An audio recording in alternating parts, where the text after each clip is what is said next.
성경에 대한 여러 가지 두전적인 견해들에 대해서 간략하게 좀 살펴보기를 원합니다. 첫째로 역사 비평적 방법에 의한 이 성경 자체에 대한 도전이 있어요. 일찍이 이분은 1600년대 사람인데 그 스피노자라고 하는 범신론 철학자가 있습니다.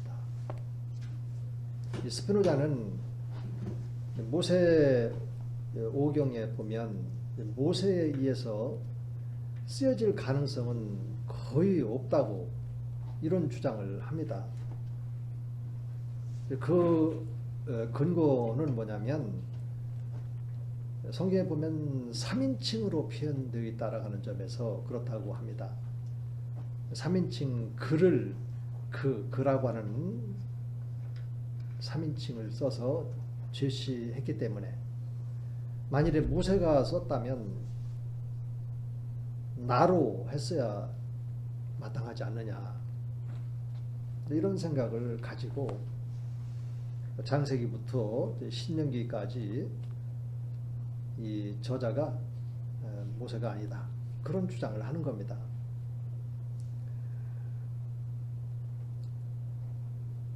또한 모세는 신명기 33장에 있는 바와 같이 자신의 죽음을 스스로 어떻게 기록할 수 있겠냐 이런 생각을 가는 거예요. 따라서 야훼 신앙을 재건했던 학사 겸 제사장 에스라가 오경을 마지막으로 편집한 사람이라고 스피노자는 주장을 하게 된 겁니다.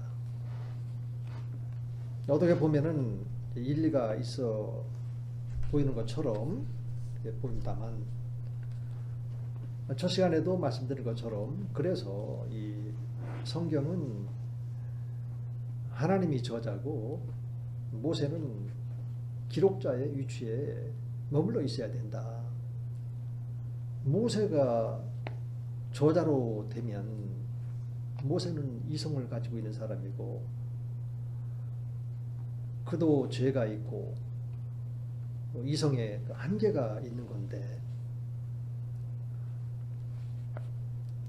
그렇다면 이런 문제를 우리가 어떻게 변증하면 좋을까요? 고린도 후서 12장 1절부터 4절에 보면 이제 바울의 체험에 잘 나타나 있습니다. 2절에 보면은 이제 이런 증언을 하죠.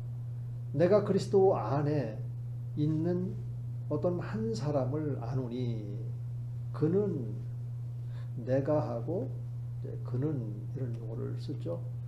그는 14년 전에 셋째 하늘에 이끌려갔다.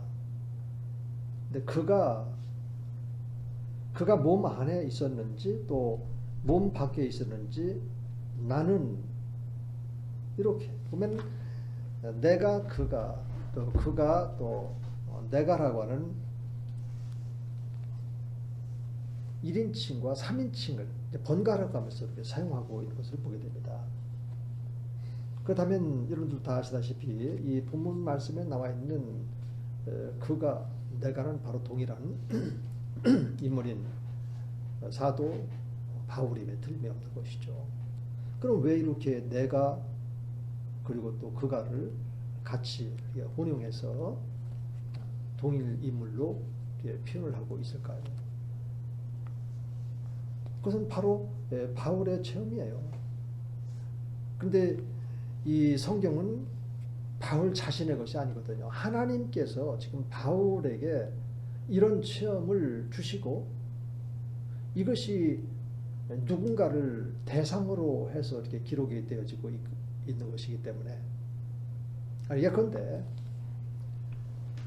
이 성경 66권을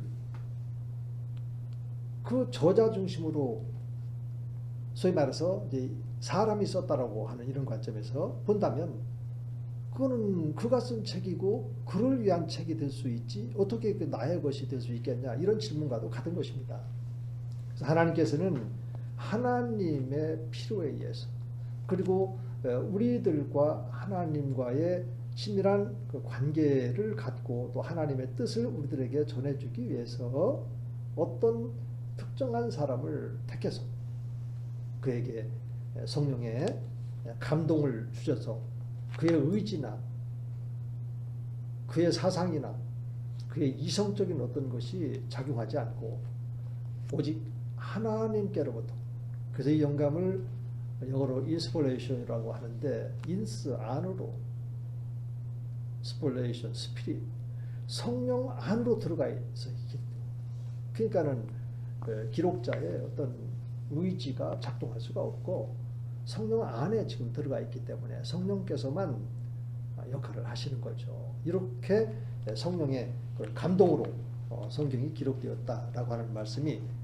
고린도후서 3장에도 있고 또 베드로후서 1장에도 있고 또 요한계시록에도 1장에도 있고 또 4장에도 나와 있지 않습니까? 그래서 이 스피노자는 구약을 해석할 때 반드시 신약과 함께 해석을 하고 했었더라면 좋았을 텐데 그런 점에서 스피노자는 잘못됐고 우리가 받아들일 수 없는 그런 견해죠. 그리고 이제 19세기 후반에 줄리스 벨하우젠이라고 하는 이제 구약 신학자가 문서서를 제기를 하는 겁니다. 그런데 창세기 1장에 엘로힘에서 엘 하나님, 그래서 소위 이제 이 문서라고 이렇게 하고, 또 창세기 2장에 보면은 여호와 하나님, 야훼에서 첫 글자 제 문서라고 이렇게 하는데, 이거는 이런 겁니다. 창세기 1장에 있는 엘 하나님은 이방인의 신이었는데 이것이 이제 이방의 그 바벨론 창조 설화를 유대인들이 자기들 방식으로 이것을 바꾸고 보완하고 이렇게 해서 기록된 것이 창세기 1장이다. 소위 말해서 바벨론 창조 설화를 본떠서 또 활용해서 자기네들 방식대로 기술한 것이 창세기 1장이다. 이런 식으로 잘못된 그런 견해를 가지고 있는데요. 그렇다면 창세기 1장과 그 2장, 사실은 이게 창절 구별이 사실 있었을까요? 제 기억으로는 14세기에 와서야 장과 절이 이렇게 구별되는 것이지 창절 구별이 없었습니다. 그러면 우리가 창세기 1장과 2장을 보면 1장은 모든 생물들에 대한 그런 거 창조가 나와 있고 2장에는 이제 한 사람, 하나님의 첫사람, 하나님의 그런 형상을 닮은 그런 아담을 창조할 때 집중적으로 2장에서 나오거든요. 그래서 1장에 있는 하나님을 엘로힘에서 복수형으로 엘 하나님을 이렇게 표현을 했을 때 그거는 창조에 전능하시고 강하시고 힘이 있으시고 능력이 있으신 그런 하나님을 표현을 하는데, 거기에는 이제 엘로힘 복수형이기 때문에 이런 거를 이제 신학적인 히브리어법으로 장엄 복수라고 합니다. 하나님의 위대하신 광대하신 이 능력을 어떻게 표현할 수 있을까? 그래서 엘로힘, 그래서 복수형으로 표현을 한 것이고, 또 2장의 여호와 하나님은 어떤 의미를 갖냐면, 우리가 앞에서도 조신학을 잘 하려면 언약 사상, 언약 신학적인 접근이 필요하다고 말씀드렸던 것처럼 하나님께서는 언약을 맺으시는 하나님이세요. 그래서 언약을 맺으시고 그리고 구원하시, 언약을 맺으시고 구원하시는 하나님의 칭호를 여호와 하나님이라고 한 겁니다. 자, 한번 보세요. 하나님은 본래 이름이 있었을까요? 없었어요. 출애굽기 3장 14, 15절도 보면은 나는 스스로 있는 자다. I am fire. 다시 말해서 스스로 존재하는 분이 어떻게 이름이 있겠습니까? 스스로 존재하지 않는 이런 존재들에게는 스스로 존재하는 분이 이름을 지어주기 때문에 이름이 주어지는 것처럼 하나님은 본래 이름이 없어요. 나는 스스로 있다 이렇게 말씀하셨을 때 모세가 그러면 나를 누가 보냈느냐라고 그들이 묻는다면 뭐라고 말해야 됩니까? 이름이 뭡니까? 이렇게 하나님께 질문을 했을 때 주신 말씀이거든요. 그래서 본래 하나님 이름이 없어요. 그러나 우주를 창조하시고 또 피조물 가운데 하나님을 어떻게 표현할 수 있을까? 그들이 하나님을 어떻게 부를 수 있을까? 이런 관점에서 하나님이 주신 그런 칭호 혹은 명칭이고 이런 것이지 누군가가 하나님에게 이름을 붙여줬거나 그러면 하나님이 피조물이 된 것이죠. 이런 것이 아니다라고 합니다. 그렇기 때문에 근본적으로 성경은 계시 하나님께로부터 하나님이 주신 말씀이고 하나님이 주신 칭호고 그 칭호에 합당한 하나님과 인간 사이의 관계를 통해서 여호와 하나님은 구원 하나님 아브라함과 영원한 언약을 맺으시고 그 영원한 언약대로 우리를 부르신 이런 하나님 여호와 하나님이시단 말이죠. 그런 말씀들은 이제 출애굽기 보면은 많이 나와 있죠. 모세를 애굽에 보내서 여호와 하나님의 그런 그 백성 여호와 하나님께서 말씀하시되 이때에도 바로 언약 백성 그리고 구원의 하나님 이런 의미가 담겨 있기 때문에 그렇습니다. 이렇게 우리가 조신학에서 제시하는 이런 언약 개념 하나만이라도 명확하게 알게 되어진다면 이런 이성적 접근에 의해서 제시된 문서설 이런 것들도 잘 극복할 수 있고 이런 것들을 통해서 하나님의 말씀은 참으로 견고한 진리의 말씀이로구나. 우리가 흔들릴 수 없는 그 하나님 나라 안에 들어가 있으니까 하나님 말씀에 대해서 추워도 의심하거나 이래서는 안 되겠구나. 이런 깨달음도 갖게 해주는 것이죠. 그래서 우리 침례교 조이신학자 이 밀라드 J 에릭슨이라고 하는 조이신학자는 그 복음주의 조이신학이라고 하는 번역된 상중하 아주 좋은 책인데요. 여러분들도 기회 되시면 구입하셔서 보시면 참 균형 잘 잡혀 있는 그런 신학을 익힐 수 있을 겁니다. 그래서 이 에릭슨은 이렇게 말을 했습니다. 그 베라우젠의 그 문서 이론은 약점과 오리투성으로 되어 있다. 한마디로. 구체적인 내용에 대해서는 이제 뭐 이 구약에서 할 수 있는 부분이고 또 조이신학적인 입장에서는 벨하우젠의 그러한 그 이론을 구체적으로 여러분들과 함께 나누기에는 적절하지 않아 보입니다.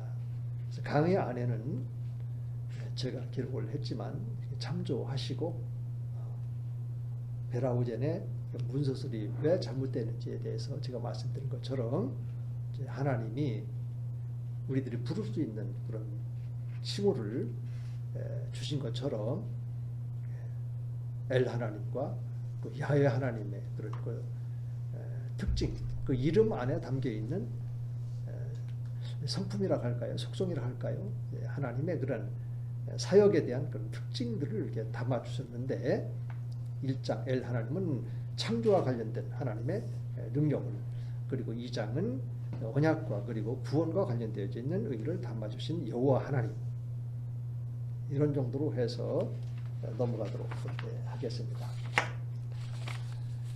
네, 그리고 이제 두 번째로 보면은 그 창세기 1장 그리고 또 2장에 보면 그 창조에 대한 기록에 대해서 이 바벨론 창조설화를 이렇게 모방을 해서 창세기 1장과 2장이 기록된 거다. 이렇게 주장하는 잘못된 그런 신학자들이 있어요. 사실 그렇게 주장하는 신학자는 자기가 보았는지 보고 말하는 건지 그건 모르겠습니다만은 보고 말하는 것은 아닐 겁니다. 그런데 그 차이점이 명확하게 있어요. 그 차이점을 좀 살펴본다면 이 바벨론 창조설화에 보면은 신들이 나옵니다. 소문자 가스가 나와요.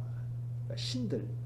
그러니까 신들 가운데 이 택함받은 이 투사의 신, 이 마르둑이라고 하는 그 신이 등장하고요. 그리고 그에 맞서는 이제 여신, 용인데 여신 티아맛이라고 하는 여신이 등장합니다. 그런데 이들 둘 사이에 아주 치열한 그 필사적인 싸움을 합니다. 결국은 그 싸움에서 말뚝신에게 그 여신 그 티아맛이 잡히게 됩니다. 그래서 이제 말뚝신이 하늘과 땅을 창조를 하는데 어떤 방식으로 창조하냐면 이 사로잡힌 여신 이 티아맛을 뭐라고 이렇게 표현해야 될지 모르겠네요. 그녀의 사체를 두 토막으로 나누게 됩니다. 그러면서 이제 상체 한 토막은 하늘을, 나머지 반 토막은 땅을 만들었다. 이게 그 바벨론 창조설화에 나타나 있는 하늘과 땅의 창조 이야기입니다. 그럼 여기서 우리가 무엇을 모방하고 여기서 우리가 무엇을 분을 받아서 창세기 1장과 2장을 기록하고 있습니다. 그리고 그 말뚝이 이제 인류를 만드는 그런 과정에도 보면은 티아마스의 배우자 킹구라고 하는 신이 있는데 이 킹구의 피를 가지고 그 인류를 만들고 한 인간에게 여러 잡신들을 먹여 살릴 수 있는 그런 책임을 부여하는 그런 장면이 나온다고 합니다. 성경에 보면은 하나님께서 여러 곳에서 신약에서도 마찬가지고 나 외에 다른 신이 없다.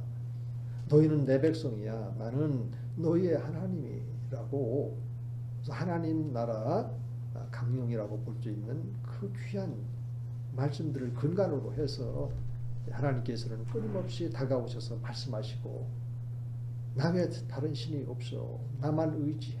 나랑 함께 하자. 내가 물 가운데 있을 때, 내가 불 가운데 있을 때라도 내가 너와 함께 한다. 이런 말씀을 하시면서 이런 타신이나 그런 잡신이 없다라고 하는 것. 여기서 없다라고 하는 것은 어떤 의미에서 없다라고 하냐면 참다운 신이 아니라는 점에서 그래요. 여기서 소위 말해서 잡신이라고 하는 것은 악한 영들, 귀신이라고 말할 수 있죠. 그리고 그의 앞잡이인 사탄과 마귀라고 볼 수 있겠죠. 또 우리나라도 전통적으로 예수 믿지 않는 분들은 조상 신들을 섬기고 또 그분들에게 제사상을 차려서 제사를 드리는 이런 행위가 여전히 시행되고 있는 것을 보게 되어집니다.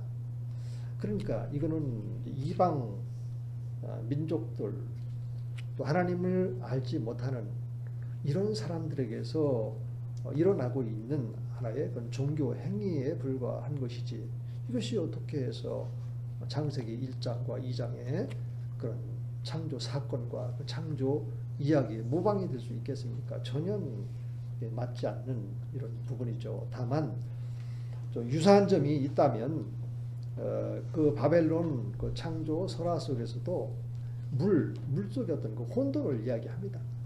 그러나 이것이 뭐 교리적으로 나왔던 그뭐 교훈이 될 만한 그런 내용입니까? 전혀 그렇지 않거든요. 또 기품이라고 하는 그런 단어도 쓰고 또 하늘과 땅에 대한 기본적인 그런 개념 이런 것은 있죠.